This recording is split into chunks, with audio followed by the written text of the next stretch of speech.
నేనిక్కడ కూర్చుని ధ్యానం చెయ్యట్లేదు. నా సంపాదన మెరుగవటం కోసం మరింత ధ్యాస పెడుతున్నాను. మనం ప్రస్తుత సమాజంలో డబ్బుకి మించిన ఆనందాలు ఎన్నో ఉన్నాయనుకుంటాం. కానీ నిజానికి ప్రతి ఆనందం వెనుకన ఎక్కడో అక్కడ డబ్బుకి సంబంధించిన ఆనవాళ్ళు ఉంటుంది. పూర్వపు రోజులు కాదిది. 100 ఆశలను పోచేసుకున్నవాడు డబ్బుని పోచేసుకోలేడు. తిండి మీద మనసు పెట్టినవాడు తిండిని తగ్గించుకుంటాడు. బట్ట మీద మనసు పెట్టినవాడు బట్టల్ని తగ్గించుకుంటాడు. అలాగే డబ్బు మీద మనసు పెట్టినవాడు డబ్బుని దక్కించుకుంటాడు. నాకు తిండి మీద ఉన్న ధ్యాసని సంపాదన వైపు మలుచుకోవడమే నా ప్రయత్నం. అందుకనే మా గురువు గారు చెప్పిన సూత్రాలన్నింటినీ నా దైనందిన జీవితంలో ఒక్కొక్కటిగా అలవర్చుకుంటూ వస్తున్నాను. ఒకసారి సృష్టితో మొదలైన మన జీవితం మనం సృష్టించుకోవడంతో ఎదుగుతూ వస్తుంది. కూర్చుని ధ్యానం చేస్తే సంపాదించలేమనే విషయం నాకు తెలుసు. కానీ లెగిసి పరిగెత్తి సంపాదించాలనే కసిలో తప్పటడుగులు వేయకూడదు కదా. అందుకే ఇది. ఈ సబ్జెక్టు మీద మీకు మరింత అవగాహన రావాలంటే ఖచ్చితంగా మీరు మా గురువు గారి గురించి తెలుసుకోవాల్సిందే. యూట్యూబ్లో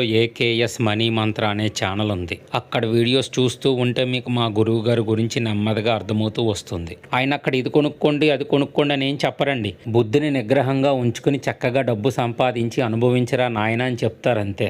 మళ్ళీ ఈ సెప్టెంబర్ 15వ తారీఖు రాజమండ్రిలో గురువు గారి క్లాసు జరగబోతుంది. క్రిందటిసారి ఇదే క్లాసు వినటానికి విజయవాడ వరకు వెళ్ళాను. ఇప్పుడు మా ఊర్లోనే జరుగుతుండడం నా అదృష్టం. నేను కూడా ఏముంటుందిలే అని అనుకుంటూ ఉండేవాడిని. కానీ లోపలికి వెళ్తే కానీ తెలియలేదు ఇంత ఉంటుందా అని.